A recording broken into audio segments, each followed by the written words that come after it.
Recording in progress.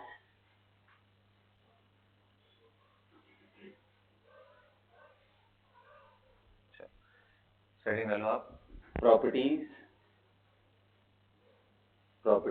of pure liquid, right. अब ये liquid की प्रॉपर्टी पढ़ क्यों रहे हैं, क्योंकि देखो हमें जो सॉल्यूशन के अंदर है वो लिक्विड सॉल्यूशन के बारे में ही पढ़ना है सिर्फ, right. Solid and gaseous solution के बारे में नहीं। लिक्विड सॉल्यूशन कौन सा सॉल्यूशन होता है जिसमें सॉल्वेंट लिक्विड हो। तो अब प्रॉपर्टी ऑफ लिक्विड में बहुत अगर बेसिक पे चले जाओगे तो आपको मालूम है कि भाई सॉलिड से फोर्सेस थोड़े इसमें कम होते हैं, जो प्योर सॉलिड होता है उससे थोड़े इंटरमॉलिक्यूलर फोर्सेस इसमें कमजोर होते हैं। मॉलिक्यूलर मोशन का फ्रीडम होता है, लाइक जो गैस, जैसे गैस के पार्टिकल में क्या है, लिमिट भी नहीं होती, बाउंड्रीज भी नहीं होती। इन अ पर्टिकुलर, मान लो इसको मैंने क्लोज कर दिया और मान लो ऐसा सिलेंड्रिकल कंटेनर लेकर के इसके साथ यहाँ पिस्टन अटैच कर दिया, राइट, और अंदर कोई गैस नहीं है बेटा, इसको ऐसे फिक्स कर रखा है। तो जनरली ऐसा देखा गया है कि एट एनी टेम्परेचर टी इनके जो मॉलिक्यूल्स हैं उनकी अपनी स्पीड होती है, जिसके वजह से यहां सरफेस पे आने वाले मॉलिक्यूल लिक्विड की बाउंड्रीज को छोड़ के ऊपर आ जाते हैं, जिस फिनोमेना को हम क्या बोलते हैं, इवापोरेशन।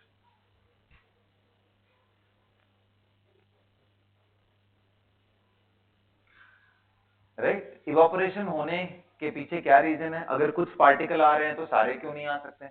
तो आप उससे पहले थोड़ा सा हम पीछे जाकर के मॉलिक्यूलर डिस्ट्रीब्यूशन ऑफ स्पीड देखेंगे। तो याद करो, स्पीड के बारे में हम पहले ही पढ़ चुके हैं थोड़ा सा, बोल्ट्जमैन, याद आ रहा है, डिस्ट्रीब्यूशन कर्व ऑफ स्पीड। तो जहां पे स्पीड बोल लो, स्पीड ले लो या फिर इधर काइनेटिक एनर्जी ले लो, क्योंकि v अगर आपको मालूम है तो हाफ mv स्क्वायर से काइनेटिक एनर्जी है। और यहाँ पे क्या था, फ्रैक्शन ऑफ मॉलिक्यूल्स, ये सुनो। तो अगर आप इसको देखने की कोशिश करो तो आपको पता चलेगा यार कुछ मॉलिक्यूल्स ऐसे हैं जिनकी स्पीड काफी कम, कुछ ऐसे हैं जिनकी स्पीड थोड़ी ज्यादा है। और ये आपको याद है कौन सा होता है, ये कौन सा स्पीड होता है, मोस्ट प्रोबेबल EMP। एंड धीरे धीरे कुछ पार्टिकल्स ऐसे भी है जिनकी स्पीड ठीक ठाक अच्छी है, बहुत अच्छी है। तो अगर इतनी अच्छी स्पीड गैसेस की केस में होती है तो क्या लिक्विड में भी ऐसा डिस्ट्रीब्यूशन होता है? आंसर इज यस, लिक्विड के अंदर भी ऐसा डिस्ट्रीब्यूशन होता है, क्योंकि लिक्विड के पार्टिकल्स भी मूव करते हैं, इनके पार्टिकल भी मूव करते हैं। Now coming to the point, फिर इसको रोकता कौन है? आखिर ये बाउंड्री क्रॉस करके सारे के सारे लिक्विड पार्टिकल, जब इसमें भी मूवमेंट है, गैस में भी मूवमेंट है, तो फिर डिफरेंस क्या है इन दोनों के अंदर? तो डिफरेंस है कि हम आइडियल गैस के टर्म में बोलते हैं कोई फोर्स ऑफ अट्रैक्शन है ही नहीं, जबकि यहाँ पे इनके बीच में क्या है, फोर्स ऑफ अट्रैक्शन। अच्छा, फोर्स ऑफ अट्रैक्शन होने से अब मैं थोड़े दो अलग अलग पार्टिकल को ना तुम्हें अलग अलग जगह दिखाता हूँ। जैसे देखो, एक पार्टिकल मैं लेता हूँ जो बिल्कुल बीचों बीच है, और एक पार्टिकल लेता हूं जो सरफेस के बिल्कुल नजदीक।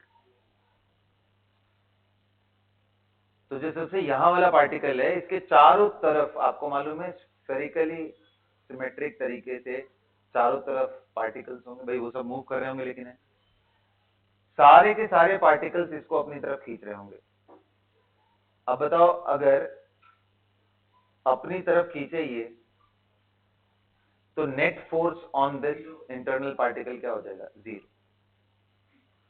लेकिन जैसे जैसे जैसे जैसे ये सरफेस के नजदीक पहुंचेगा, सरफेस के, अभी कितने लोग बोल रहे हैं कि सरफेस के नजदीक पहुंचेगा, तो सर हेमीस्फेरिकल तरीके से इधर जो पार्टिकल प्रेजेंट है, इधर जो पार्टिकल प्रेजेंट है वो इसको खींच रहे होंगे।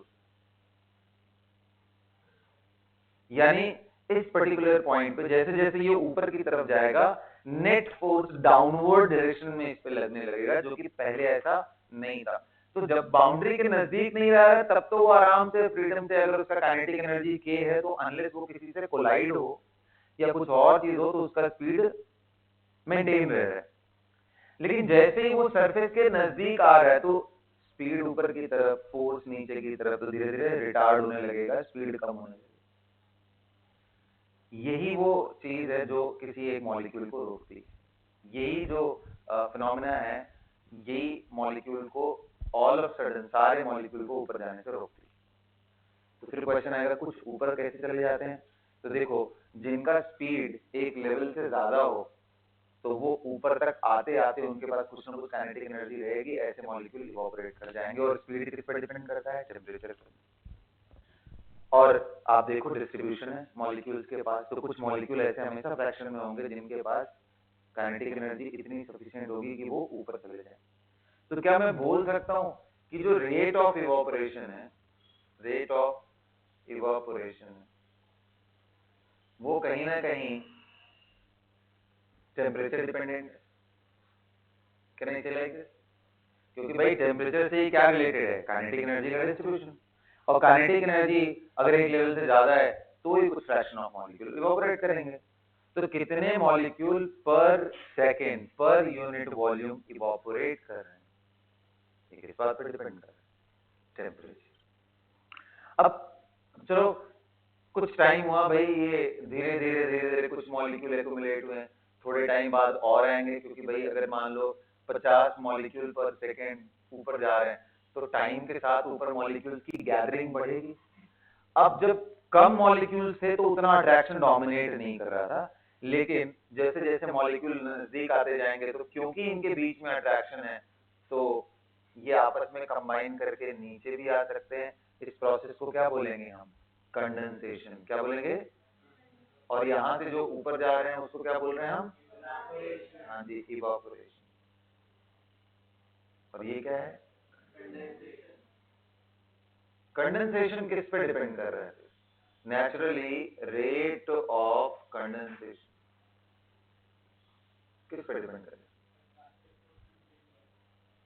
अट्रैक्टिव फोर्सेस अनडाउटेबली इस पे डिपेंड करेगा, लेकिन अगर मान लो हमने ले रखा है कोई लिक्विड तो वो तो फैक्टर फिक्स हो गया। अब किस पे?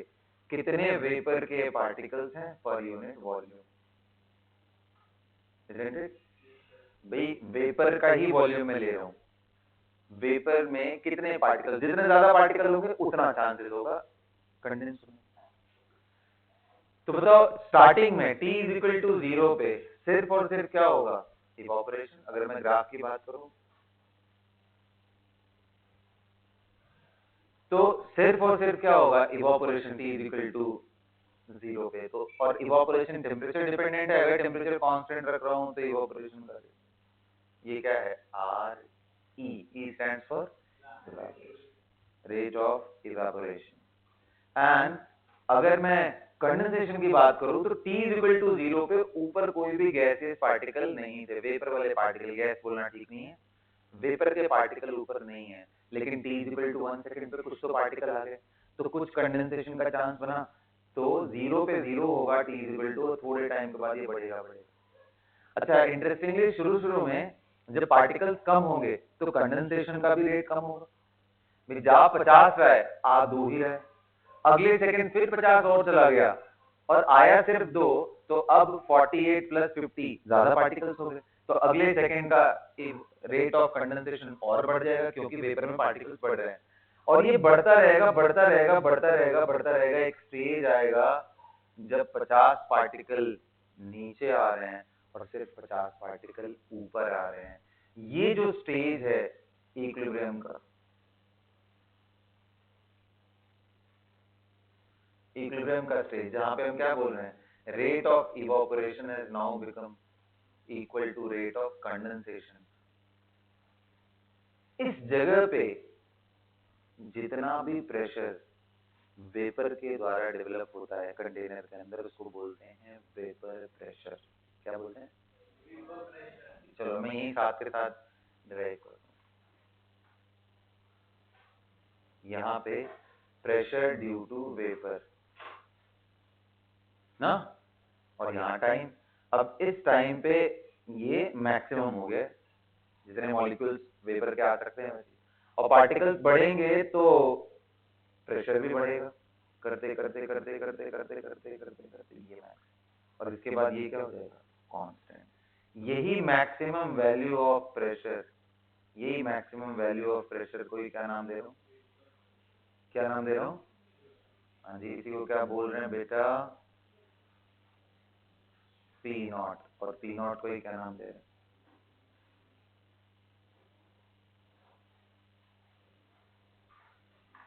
Vapour pressure. कितना फटाफट नोट करिए जल्द। हाँ, पूरी चीज यहाँ। ये सब बढ़िया बढ़िया डायग्राम बना लो, मैं लिखवा रहा हूँ कहानी अच्छे से।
लिखो।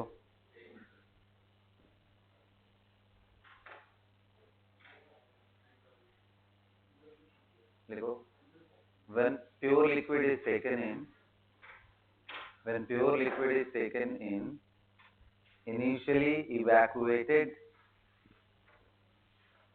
container, closed container, when pure liquid is taken in initially evacuated,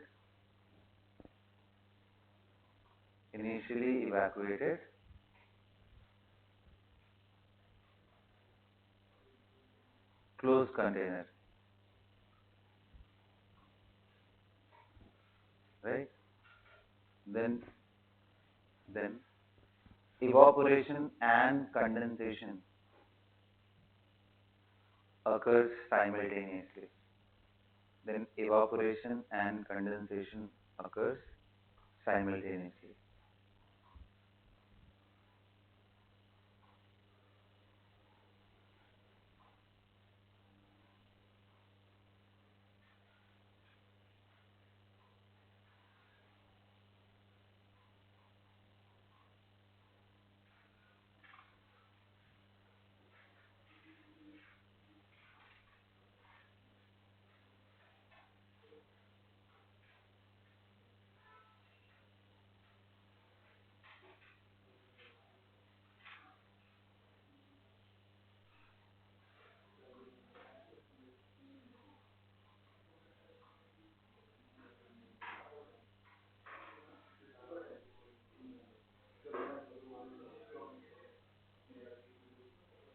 note कर लिया तुमने? हाँ, बोलिए भाई। नोटेड? बात नहीं बेटा, प्लीज बात नहीं, ठीक है? सो evaporation and condensation occurs simultaneously. Rate of evaporation is proportional to, rate of evaporation depends on temperature and of course on intermolecular force of attraction. Okay, कोई molecule strong intermolecular force रखेगा तो उसका evaporation कम होगा. So rate of evaporation depends, दो factor लिख लो, दोनों लिख लो, पहले लिख लो. Rate of evaporation depends on the nature of forces among the molecule, and second लिख लो temperature.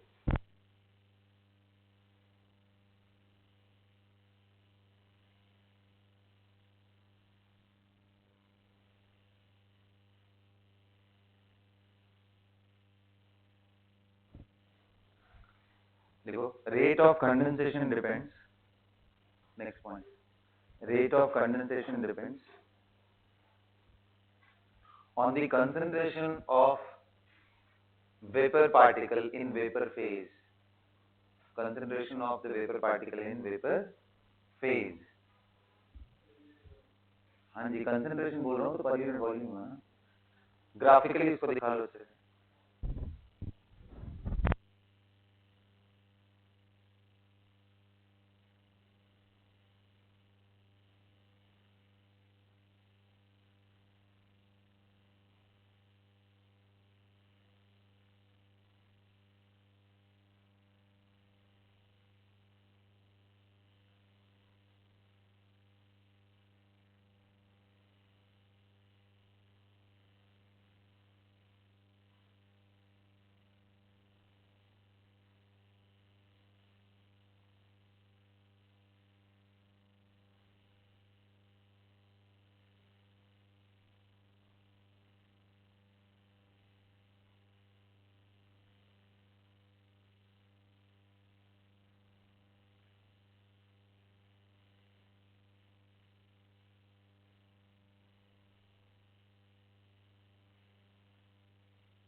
बना लिया ग्राफ सबने? सो देखो, ये जो इक्विलिब्रियम स्टेज पे प्रेशर है ना due to vapour, this is termed as vapour pressure. देखो इसके बारे में नोट करके आगे लिखो. The pressure due to vapour inside container increases gradually. The pressure due to vapor inside container increases gradually. कब तक ये इंक्रीज करता है बेटा? कब तक ये इंक्रीज करता है? Till the time equilibrium is established.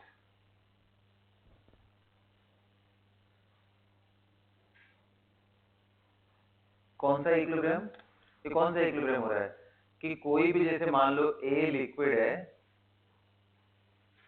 तो उसके ए वेपर के बीच का इक्विलिब्रियम मैं बोल रहा हूं। Till the time equilibrium is established between liquid and vapor. Liquid and vapour जब मैं बोल रहा हूं तो अंडरस्टूड है, rate of evaporation and condensation की बात कर रहा हूं। ठीक है, यहां तक बोलिए। देखो, at equilibrium the pressure due to vapour is maximum. At equilibrium the pressure due to vapour is maximum. Pressure due to vapor is maximum, and this maximum pressure is known as vapor pressure. Bracket में P not लिख लेना, underline कर लेना। देखो नाम बड़ा confusing सा है। वेपर प्रेशर का मतलब लगता है कि प्रेशर ड्यू टू वेपर, ये पार्टली सही है। प्रेशर ड्यू टू वेपर, यहाँ वाला प्रेशर नहीं, ये भी प्रेशर नहीं, ये भी प्रेशर नहीं, ये सारे प्रेशर ही हैं वेपर की वजह से। ये प्रेशर की बात हो रही है, मैक्सिमम प्रेशर उसको बोलते हैं। तो P nought is the pressure due to vapour at equilibrium या मैक्सिमम वेपर प्रेशर।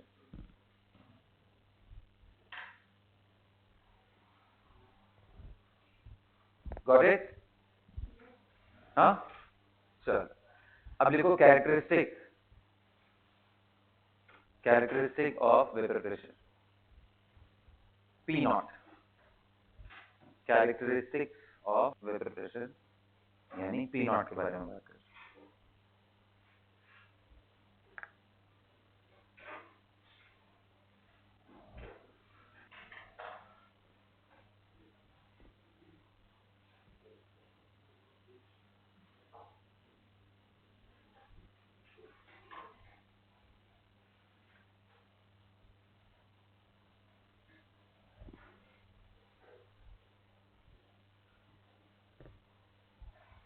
सबसे पहले लिखो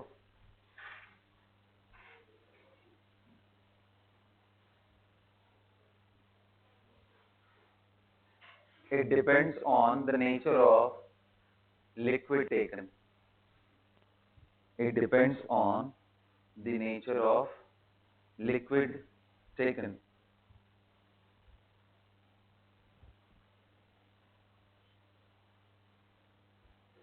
Right?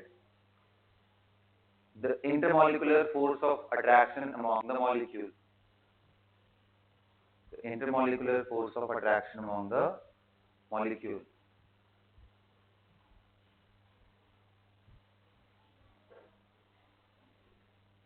And last चीज किस पर डिपेंड करेगा? Temperature and temperature. Right? Intermolecular force of attraction and last में किस पे बताया मैंने? लिक्विड के बारे में बात हो रहा है ना। ठीक है, अब सुनो ध्यान से, ध्यान दो इधर। देखो, जब मैं ये बोल रहा हूं तो मैं ये कहना चाह रहा हूं कि बेटा अगर आपने यहाँ लिक्विड ले लिया एक छोटे से ग्लास के अंदर, सेम लिक्विड मान लो वाटर ले लिया और टेम्परेचर 27 डिग्री सेल्सियस ले लिया, यानी रूम टेम्परेचर देना चाहिए। यहाँ इसको भर के छोड़ दो, और एक होता है बहुत बड़ा सा कंटेनर ले लो, उसमें लिक्विड एक लेवल तक आप फिल करके रख दो और इसको भी क्लोज कर दो। जब ये इक्विलिब्रियम स्टैब्लिश हो जाए तो यहाँ का P नॉट मेजर करो और यहाँ का P नॉट मेजर करोगे, दोनों सेम आएगा। कहने का मतलब इसके ऊपर कितना खाली जगह है उस पर डिपेंड नहीं करता है, इसका सरफेस एरिया कितना है इस पे ज्यादा मॉलिक्यूल्स आ सकते हैं, लेकिन प्रेशर उस पर डिपेंडेंट नहीं हो।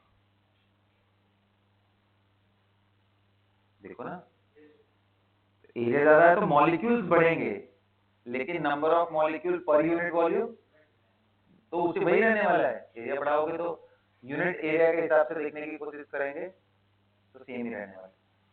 तो लिख लो ये नोट करके, the vapour pressure value does not depend on the size of the container does not depend on the size of the container.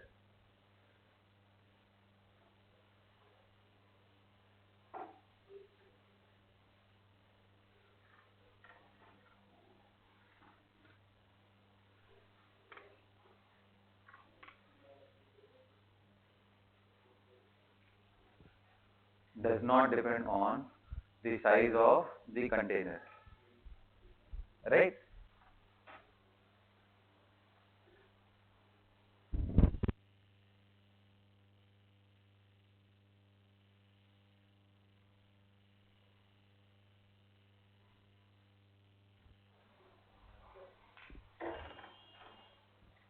Does not depend on the volume and size of the container.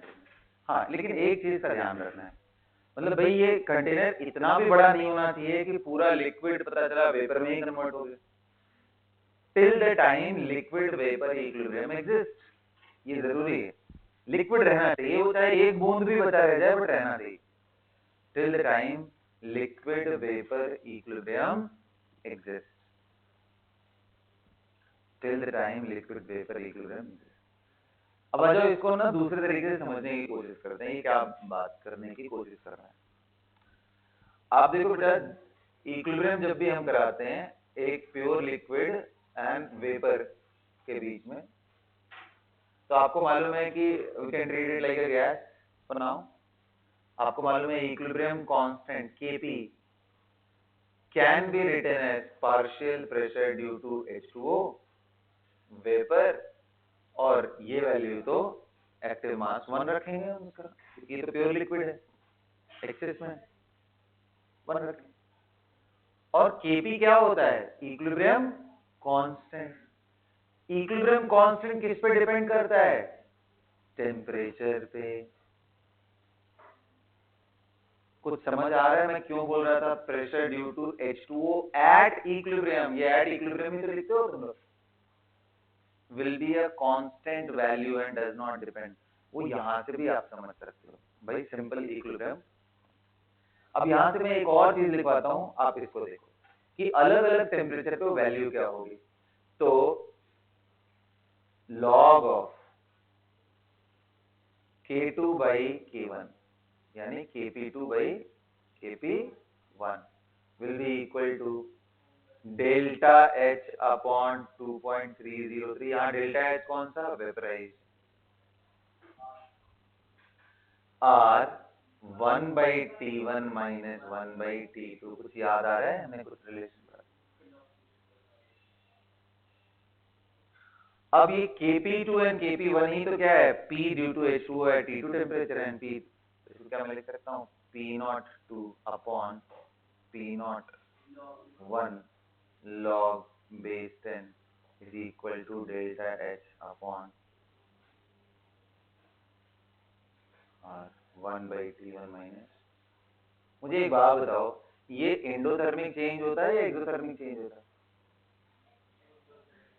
ये क्या होता है? Delta H positive. इसका मतलब temperature बढ़ाएंगे तो equilibrium constant की value बढ़ेगी। इसका मतलब P will increase with temperature। Note करके लिखो ये बात।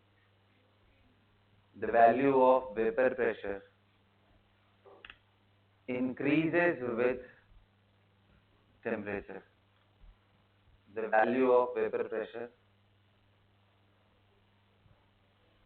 increases with temperature.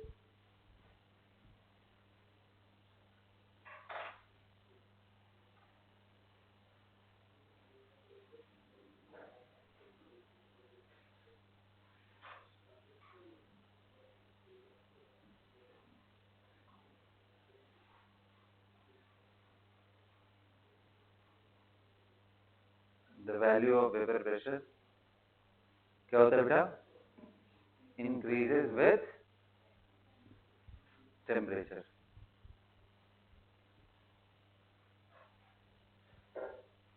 नोट कर लिया सबने? The value of vapor pressure increases with temperature. अब आओ इस पे हम लोग क्वेश्चन करते हैं, कुछ बढ़िया बढ़िया क्वेश्चन करते हैं। आइए, सबसे सिंपल क्वेश्चन आपको कराने की कोशिश करता हूँ। देखो बेटा, एक मैंने बॉक्स लिया है और इसके अंदर मैंने ऑक्सीजन भर रखा है थोड़ा सा, और इसके पास decent amount of liquid water and P not of H2O, ये टेम्परेचर में दे रहा हूँ 25 डिग्री, और मैं बोल रहा हूँ कि 25 डिग्री पे मान के चलो कि जो इसका P नॉट है, consider this to be 500 torr. क्या मानना है आपको? पता है P नॉट ऑफ वाटर को एक्वस टेंशन भी बोलते हैं। एक्वस टेंशन, वाटर के लिए जो उसका वेपर प्रेशर होता है उसका एक और नाम है, क्या है? Aqueous tension. तो P not of H2O 500 torr है, और यहाँ पे अगर मैं देखूं, ध्यान से देखो इधर डॉट, और इसके अंदर मैंने बताया ऑक्सीजन भी मैंने ले रखा है। What is oxygen? An ideal gas. We have taken such that at equilibrium, P equilibrium, we found total pressure at equilibrium is found to be 700 torr। कितना मिला हमें? और मान लो ये जो above liquid surface जो वॉल्यूम है, let us assume that to be V। अब मैंने क्या किया? With the help of piston, I increase the volume to 2V।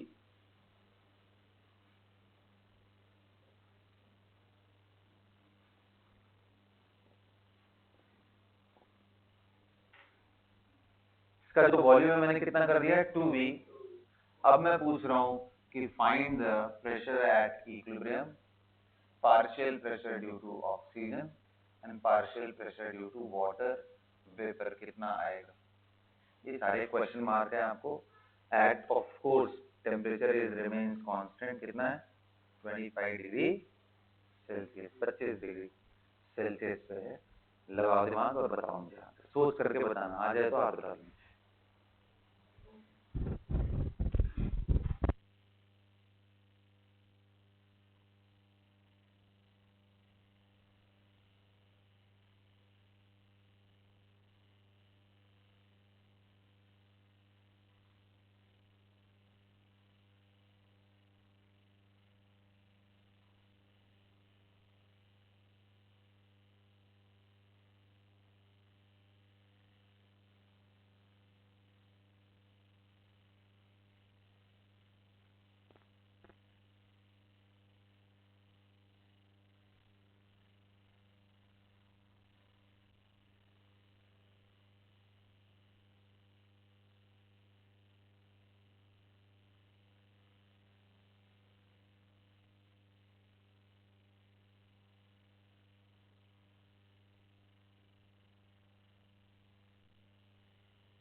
हाँ जी भाई, कर लिया? क्यों, खुद तुम्हारा दिमाग नहीं लग रहा है?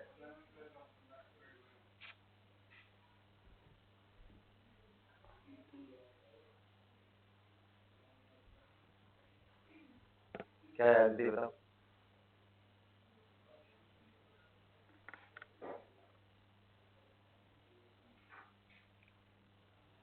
देखें, बहुत ही आसान क्वेश्चन है। देखो थियरी के टाइम पे तुम लोग ना अच्छे से फोकस करोगे तो क्वेश्चन अपने आप निकल जाएंगे। देखो मैंने क्या बताया अभी, स्टॉप राइटिंग, इतनी देर का क्वेश्चन है बाबा, इस पे क्वेश्चन ही नहीं है। तुम लोग देखो इतना बहुत ही बकवास सा क्वेश्चन है, बस एक पॉइंट पकड़ना है। कितने लोग समझ गए कि सर यहाँ हो या यहाँ हो, एक चीज तो कंफर्म बोल सकते हैं कि pressure due to water will be same 500 torr, क्योंकि वो इस बात पे डिपेंड ही नहीं करता है कि कंटेनर का साइज क्या है। ये तो फिक्स हो गया। अब प्रॉब्लम है कि अगर 500 ये है तो यहाँ पे प्रेशर ड्यू टू ऑक्सीजन कितना होगा, 700 minus 500 pressure due to water, and समझ आ रहा है 200 टॉर हो गया, बस यही ना। So pressure due to oxygen is, अब दोनों में डिफरेंस ये है कि H2O हमारा वेपर था जबकि O2 आइडियल गैस है, और आइडियल गैस एंड वेपर में डिफरेंस है। जब लिक्विड वेपर इक्विलिब्रियम एग्जिस्ट करेगा तो उसका प्रेशर वही रहने वाला है जितना उसका इनिशियल में था, तो 500 एंड 500 दोनों के केस में रहेगा। लेकिन आइडियल गैस का प्रेशर वॉल्यूम पे डिपेंड करता है, क्योंकि हमें मालूम है आइडियल गैस के लिए हम क्या लगा सकते हैं, मोल टेम्परेचर, ये सब तो कांस्टेंट। भाई मैं आइडियल गैस पंपिंग तो नहीं कर रहा हूँ ना, तो pressure P1 V1 is equal to P2 V2। क्या है आंसर यहाँ से, बोलो। 200 into V is equal to P2 नहीं मालूम इंटू 2V, तो कट के कितना आ गया, ड्यू टू ऑक्सीजन P2 कितना आ गया 100।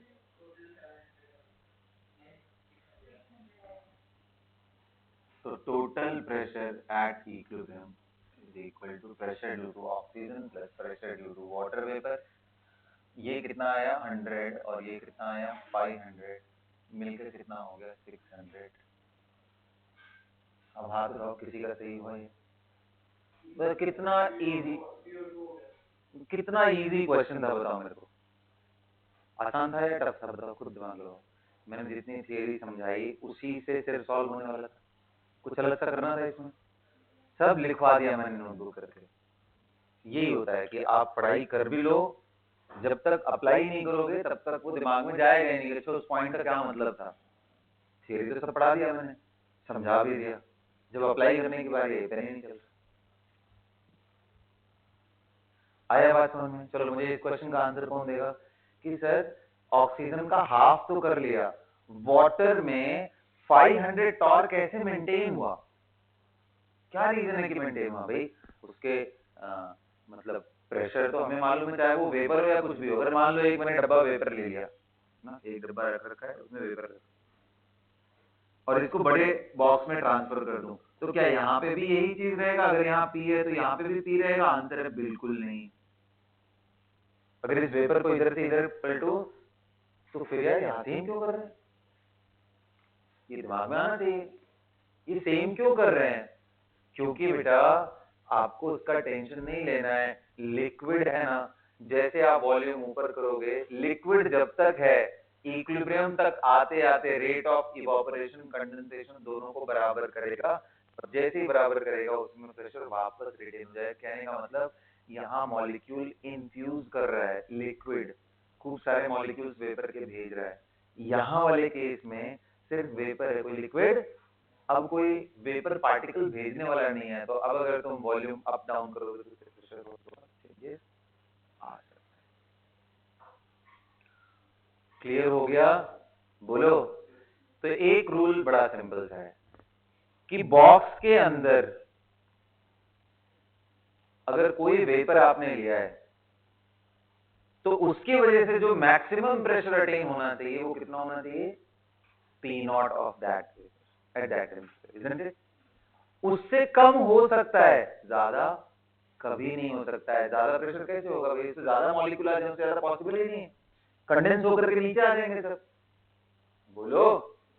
मैं देखो इसको ऐसे उल्टा भी कर सकता था, पता है उल्टा कैसे कर, इसी क्वेश्चन को मैं चाहता था ऐसे रीफ्रेम कर सकता कि भाई P0 ऑफ वाटर 500 टॉर है और मैंने एक बॉक्स लिया जिसमें दो चीजें मैंने मिक्स कर दी, H2O का वेपर एंड ऑक्सीजन, और उस समय अब मैं इसी को रीफ्रेम कर रहा हूं।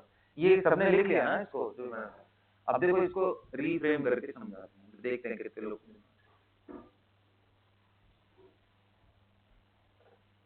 ना सारी कहानी यही है, जितनी भी चीजें यहाँ पे है, बस मैं क्या कर रहा हूँ कि एक बहुत बड़ा सा कंटेनर ले रहा हूँ और इसके अंदर मैंने इस बार लिक्विड नहीं डाला, इस बार डायरेक्ट मैं बाहर से वेपर कलेक्ट करके इसके अंदर इन्फ्यूज कर दिया।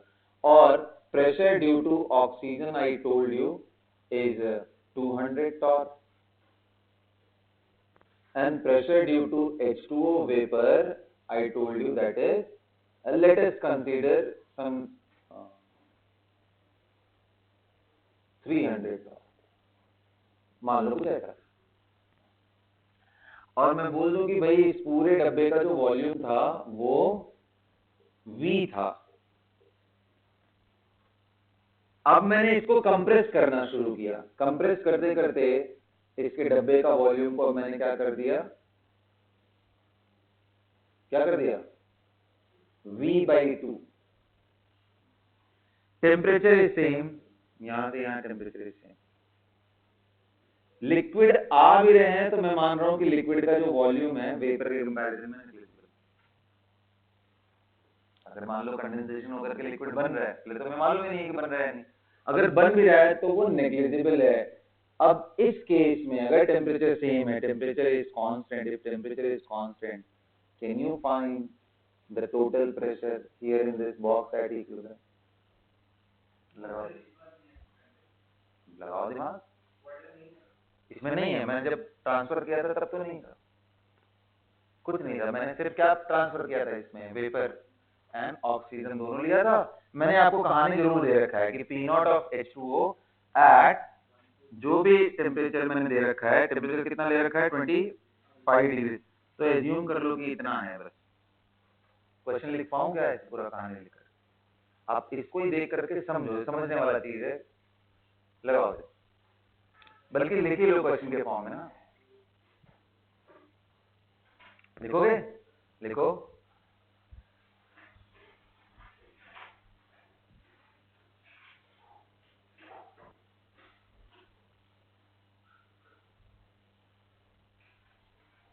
देखो, vapour of a liquid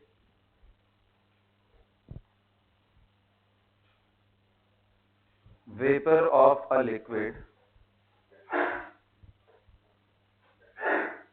vapor of a liquid water and oxygen is transferred in a container having volume V at 25 degrees Celsius, having volume V at 25 degrees Celsius. If the partial pressure due to oxygen is 200 torr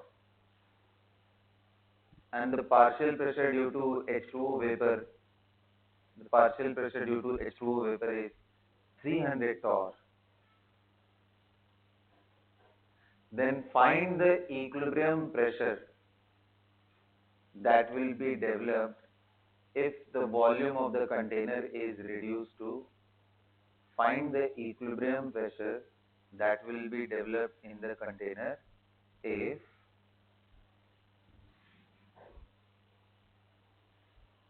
बोलिए, volume of the container is reduced to half of it.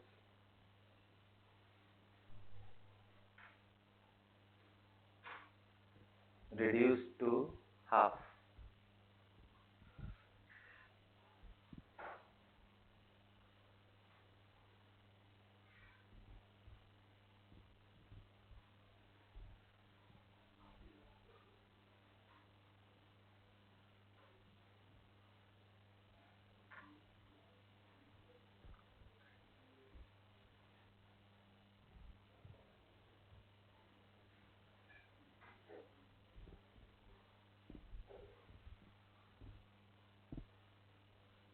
Volume of the container is reduced to half.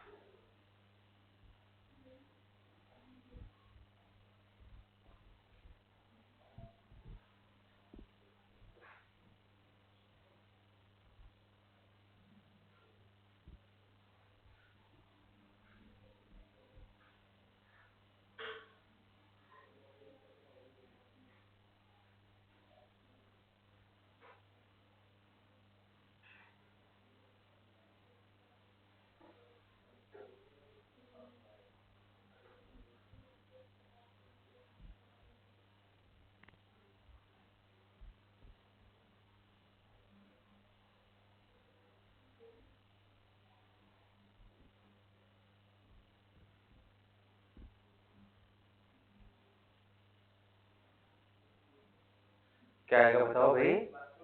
आपने note किया ना, the vapour pressure of water at 25 degree Celsius is 500 Tor.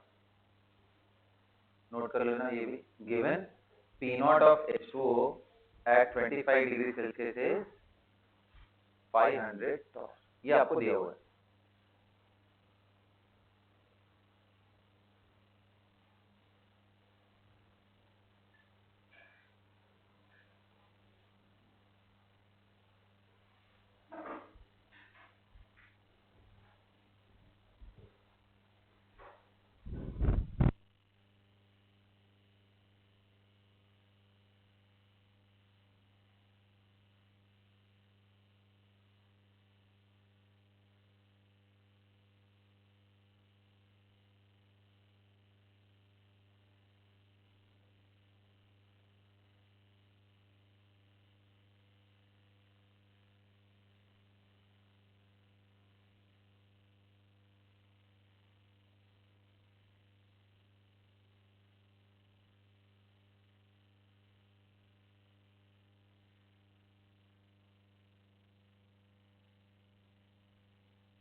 चलो भाई, कर लिया? इसका answer क्या है?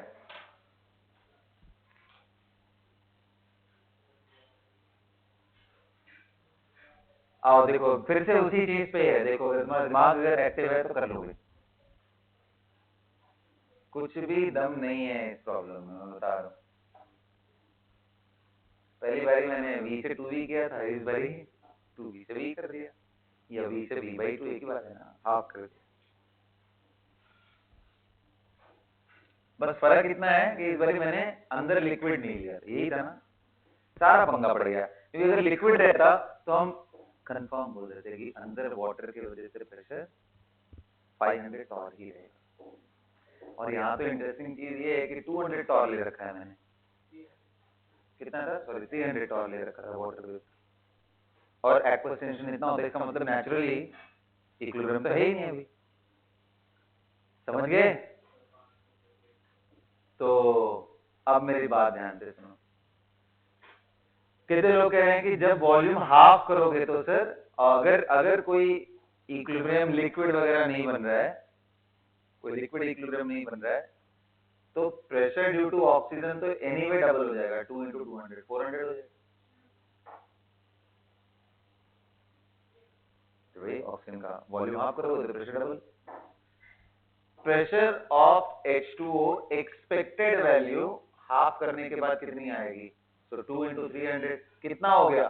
600 टॉर। क्या 600 टॉर कभी भी कंटेनर के अंदर आ सकता है ड्यू टू वाटर? नहीं सर। इक्विलिब्रियम अगर अटेन हो गया तो मैक्सिमम कितना बन सकता है? 500। उससे कम हो सकता है, ज्यादा नहीं हो सकता है। इसका मतलब because this since P due to H2O is greater than P naught due to H2O, condensation will take place.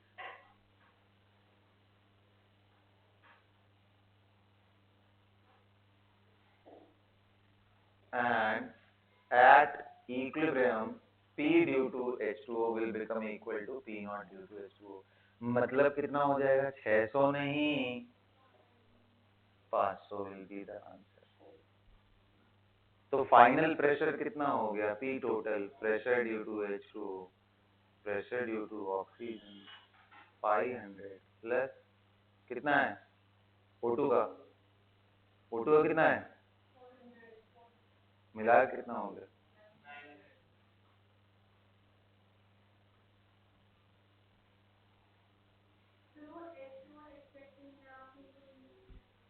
अरे वाह, क्या बात है। वॉल्यूम हाफ करोगे तो प्रेशर डबल होगा। H2O भी तो गैस की तरह ही ले रहे हैं।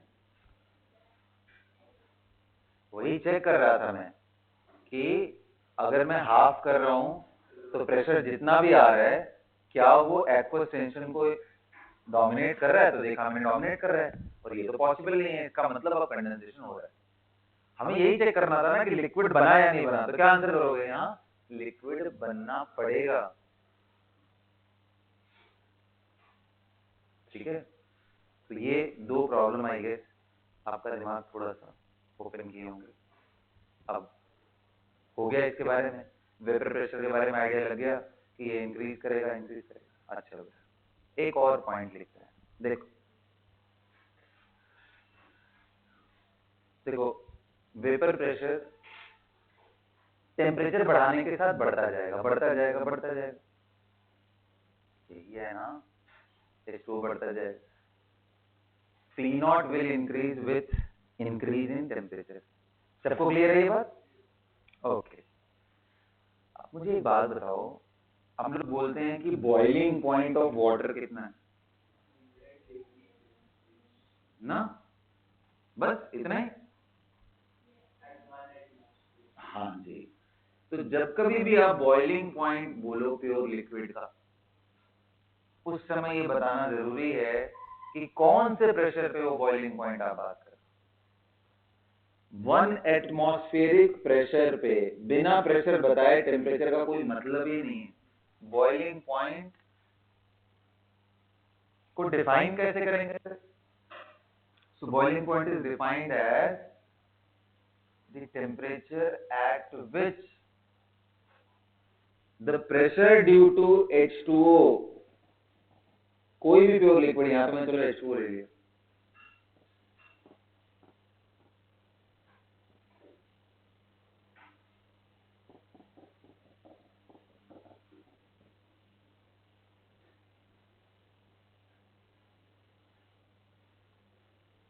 प्रेशर ड्यू टू वेपर यानी vapour pressure P not becomes equal to external pressure. External pressure mostly कितना होता है, 1 एटमॉस्फेयर। इसलिए 1 एटमॉस्फेरिक प्रेशर पे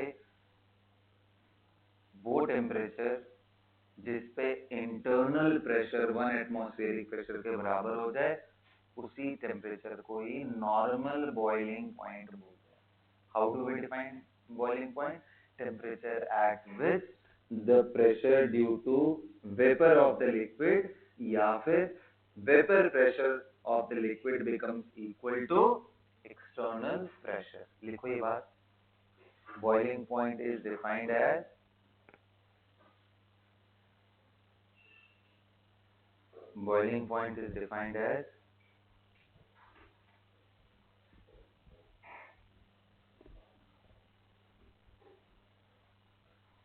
boiling point is defined as the temperature at which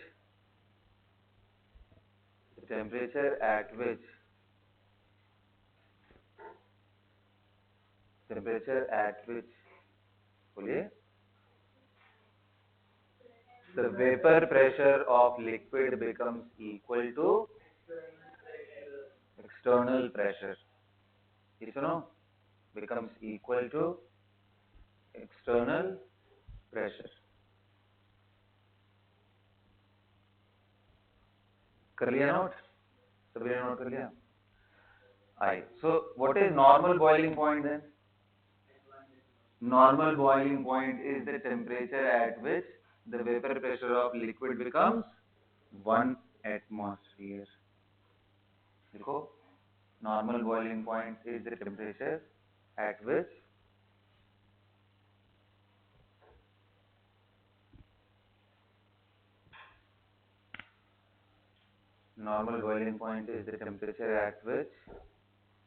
बोलिए, the vapor pressure of liquid becomes equal to 1 atmospheric pressure.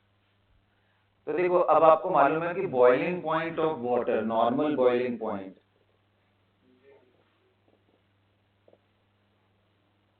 Is 100 degree Celsius. तो क्या इससे मैं ये बोल सकता हूं at 100 degree Celsius, P naught of H2O will be 760 torr. Can I say like this? अरे बोलो बाबा, ठीक उल्टा बोल रहे हैं. मैंने क्या बोला कि नॉर्मल बॉइलिंग पॉइंट वैसा टेम्परेचर है जिससे vapour pressure becomes equal to 1 atmosphere. अब मैं उल्टा बोल. At boiling point of the liquid, the P naught of the liquid will be 1 atmosphere, and 1 atmosphere को ही तो 760 torr बोलते. ये लिख लो, नोट करके लिख लो. At normal boiling point of any liquid, the P naught must be equal to 1 atm or 760 torr. हाँ जी बोलिए. क्यों सेम होगा? समझाता हूँ, ठीक है, फिर समझाता हूँ sentence. At normal boiling point of any liquid, the P naught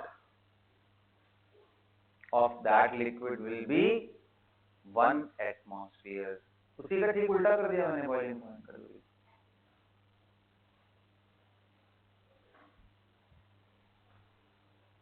लिख लिया सभी ने? बोलिए. चलिए बहुत अच्छी बात है, इतना नोट कर लिया, इससे अच्छी बात क्या है? कर लिया ना सबने? चलिए आगे देखते हैं. Right, okay, great. मुझे एक बात बताओ, ध्यान से सुनो. जब कभी भी हम किसी लिक्विड को रिजिड कंटेनर में बंद कर दे,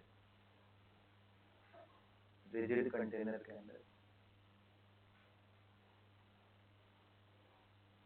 मैं उसको गर्म कर रहा हूं, मान लो वाटर ही है, रिजिड कंटेनर में बंद कर दिया, हीट कर रहा हूं,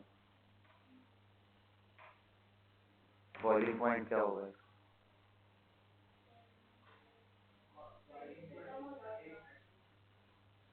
ध्यान से सुनना मेरा क्वेश्चन. मैंने बोला मैंने लिक्विड वाटर को रिजिड कंटेनर में ले लिया है, पैक्ड, बिल्कुल भी कोई जगह नहीं बाहर. ऐसे केस में हीटिंग करता जाऊं, टेम्परेचर अप होगा, किस टेम्परेचर पे बॉइल करेगा? कितना बढ़ेगा?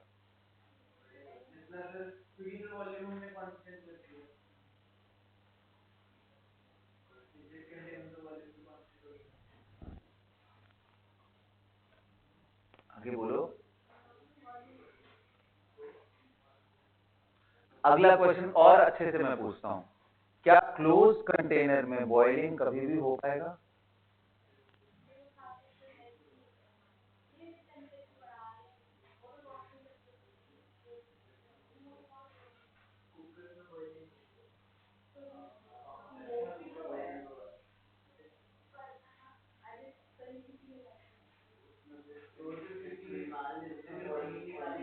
अरे बेटा पहले ये तो सुन लो, यही क्वेश्चन जितना भी समझाया उतने में आंसर छुपा हुआ है. रिजिड कंटेनर देने का मतलब क्या हुआ? प्रेशर एक्सटर्नल अब 1 atm नहीं है, नहीं है ना. कितना है प्रेशर? ये तो डिपेंड करता है स्ट्रेंथ ऑफ मटेरियल कितना है. अब मान लो ऐसा मैंने मटेरियल दे दिया है जो किसी भी प्रेशर को विथस्टैंड कर सकता है, तो भाई साहब यहां से ये आता जाएगा एक्सटर्नल प्रेशर, तो यार उसका कोई लिमिट ही नहीं है, मतलब ये कभी भी बॉयल नहीं हो पाएगा. इसीलिए प्रेशर कुकर में एक हमेशा रखते हैं ना नोजल, सीटी होती है ना. बोलो भाई, नहीं तो पता चला बहुत ही पतली सी वो रख करके और उसके ऊपर हम लोग वेट लगा देते हैं. तो ये इसको ढक के तो रखता है, लेकिन जैसे ही एक लेवल से ऊपर प्रेशर हुआ तो पुश करके वेपर बाहर निकल जाए. होता है ना ये? बोलो. अगर मान लो इसको किसी तरीके से जाम कर दूं तो ब्लास्ट कर जाएगा, उतने प्रेशर तक जितने तक मटेरियल उसको सह सकता है उतने तक तो रहेगा, बाकी मटेरियल भी तो टेढ़ा हो सकता है. एक लेवल ज्यादा फोर्स करो तो ये कुकर ब्लास्ट हो जाता है. अगर कुछ चावल ओल के दाने वगैरह इधर फंस जाए तो इधर, हाँ सब जगह से आने लगता है. बल्कि आजकल सेफ्टी बॉल्स देखा होगा तुम लोगों ने, बीच में बना के रखता है ना. सेफ्टी बॉल्स देखा है कभी? कभी तुम लोग यार कैसे हो गया तुम लोग, यहाँ कहीं पे रहता है सेफ्टी बॉल्स, रिलेटिवली हर कुकर पे। इसलिए रहता है कि भाई अगर ये जाम हो गया तो एक प्रेशर के बाद एटलीस्ट यही फट जाए सबसे पहले, वरना कुकर ब्लास्ट हुआ तो पता नहीं क्या ही हो जाएगा हम लोग का। ठीक है, आसपास रहे तो पता चला हमको लेते लेते निकल जाएगा वो बाहर, समझ गए? तो बेटा boiling will never occur in a close container, क्योंकि क्लोज कंटेनर में जो प्रेशर एक्सटर्नल प्रेशर है उसका कोई लिमिट है ही नहीं, तो वो बेचारा, और हमने बॉइलिंग पॉइंट सीखा है, ऐसा टेम्परेचर जिसपे vapour pressure becomes equal to external pressure. External pressure का कोई लिमिट ही नहीं है उसमें, जब आपने क्लोज कर दिया तो आप जितना करते जाओगे उतना ही वो उसको रोकता जाएगा। So in a closed rigid container boiling will never occur. Understood? अगला पॉइंट, अगर मैं प्रेशर बढ़ा दूं एक्सटर्नल, जैसे मैंने ये नोजल सीटी रख करके बढ़ा दिया कुकर के ऊपर, मैंने क्या किया भाई, अगर मैं खुला रखता तो क्या होता, वो एक्सटर्नल एटमॉस्फेरिक कांटेक्ट में आ जाता सारा चीज। अब मैंने खुला नहीं रखा, इसका मतलब मैंने ऊपर से एक्स्ट्रा वेट डाल दिया, उतना प्रेशर और बढ़ गया ना, बोलो भाई। तो अगर प्रेशर बढ़ाऊंगा तो टेम्परेचर और बढ़ाने पे जाकर के वो प्रेशर अटेन कर पाएगा ना। तो इसलिए बोलते हैं कि कुकर वगैरह में, प्रेशर कुकर में खाना जल्दी इसलिए पकता है कि जब आप ओपन कंटेनर में खाना पकाने की कोशिश करते हो बेटा, ओपन कंटेनर में, तो हमेशा एटमॉस्फेरिक प्रेशर ही एट द मैक्स आ सकता है। तो जो जैसे ही इसका वेपर प्रेशर 180 atm के आसपास आएगा, बबल्स बन बन के ऊपर जाते जाते हैं, और यहाँ थर्मामीटर लगा के रखोगे ये 100 ही मेंटेन रहेगा, उससे ज्यादा जाएगा ही नहीं। जैसे ही आप ऊपर ये कवर कर देते हो, वैसे ही अब प्रेशर बढ़ा दिया, तो अब ये बढ़ने की वजह से अब हीटिंग होगी, तो इसका 101, 102, 103, 110, 120 प्रेशर कुकर के अंदर वाला जब सीटी मारता है, उस टाइम पे अगर ओपन करके थर्मोमीटर से उसका टेम्परेचर मेजर करोगे, that will be way more greater than 100 degree. That is more dangerous than the water which is present in open container, क्योंकि उसका टेम्परेचर 100 के ऊपर तो जा ही नहीं पाएगा अगर प्योर वाटर यहाँ लेकर के तुम बॉयल कर रहे हो। प्रेशर कुकर में कर रहे हो तो उसी वाटर का टेम्परेचर ज्यादा जाना पड़ेगा। क्यों ज्यादा जाना? क्योंकि वो हायर प्रेशर लेके आएगा तो जा करके वो सीटी को ऊपर उठा पाएगा, और हायर प्रेशर लाने के लिए टेम्परेचर बढ़ना पड़ेगा। और अगर अंदर वाले लिक्विड का टेम्परेचर बढ़ गया, इसका टेम्परेचर बढ़ गया, टेम्परेचर 140 डिग्री हो गया, तो वो अगल बगल के जितने भी अनाज वाले पार्टिकल्स होंगे उनके पास अगर ये इतना टेम्परेचर वाली चीज लाओगे तो वो जल्दी कुकिंग होगी एज कंपेयर टू 100 डिग्री वाली। इसलिए प्रेशर कुकर में खाना जल्दी पक जाता है एज कंपेयर टू।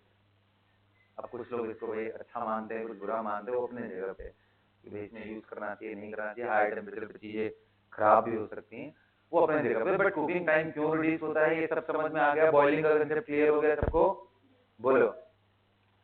तो बेटा इसी के साथ we are done for today's lecture. अगली क्लास में हम लोग हेनरीज लॉ और बाकी सब चीजें पढ़ेंगे।